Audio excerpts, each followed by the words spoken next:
Įsivaizduokite, jei galėtumėte tik žiūrėti, kaip naikinami jūsų namai bei turtas. Būtent tai 2024 m. Liepos 13 d. išgyveno dalis Šiaulių apskrities gyventojų.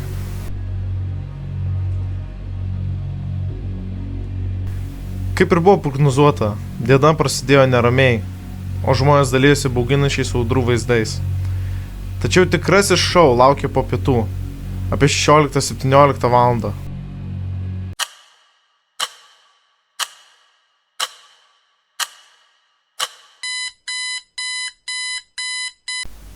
Laikrodžiams išmušus 16 val. Vakaro, ties Kauno ir Šiaulių apskričių susijungimo tašku, netikėtai pradėjo formuotis didžiulės, Lietuvoje retos audros, kurių debesų aukštis gali siekti iki 18 km ir kurios sukelia viesulus supercelės. Viesulai laiko irgi negaišo. Pirmasis žemę pasiekė jau 16 val. 9 minutės, netoli Jauniškės kaimo Šiaulių apskrityje.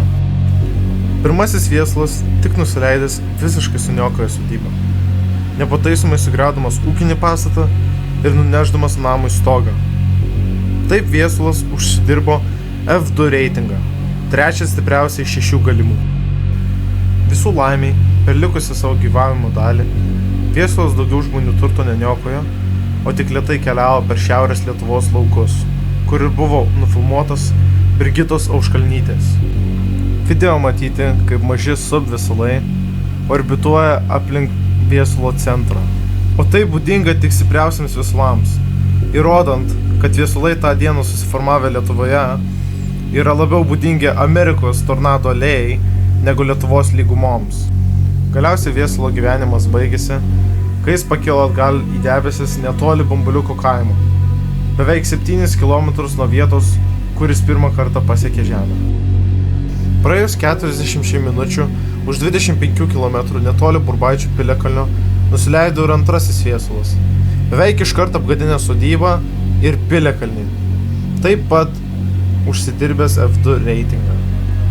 Dešinėje ekrano pusėje matote viesulo žalą miškui ir piliakalniui, kurią nufilmavo fotografas Marius Čepulis.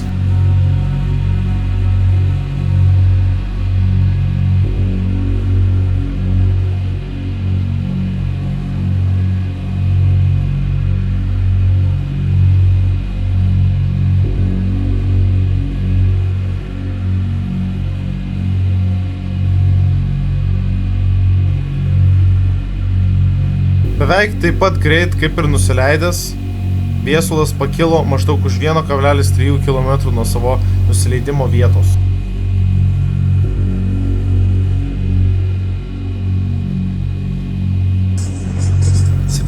val. Netoli Kiaunorių kaimo žemę pasiekė paskutinis, trečiasis ir stipriausias viesulas, kuris po to apgadino arba sunioko apie 40 namų 5 skirtingose kaimuose. Sužalojo moterį ir vaiką ir visiems laikams įsirašė Lietuvos meteorologijos rekordus kaip stipriausias, ilgiausiai trukęs ir ilgiausią atstumą nukeliavęs viesulas. Tik nusileidęs, viesulas greit sustiprėjo iki F2 ar net F3 kategorijos, tačiau visų laimiai didžiąją savo gyvenimo dalį jis praleido atvirose laukose, nekenkdamas niekam. Bet, deja, sėkmė negalėjo tęstis amžinai, nes viesulas apgadino savo pirmosius namus netoli Tvibių kaimų.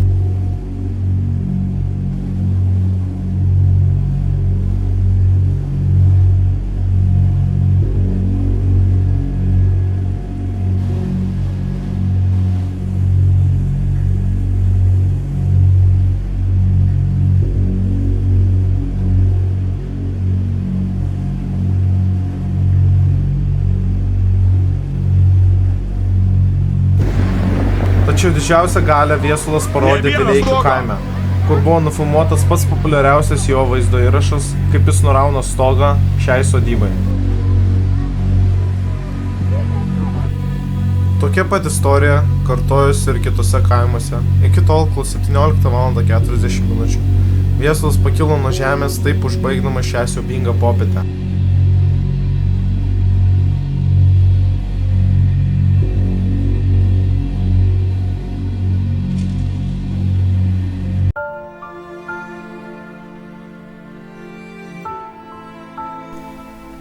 Šiaulių apskritį nusiaubę Viesulai padarė didžiulę žalą.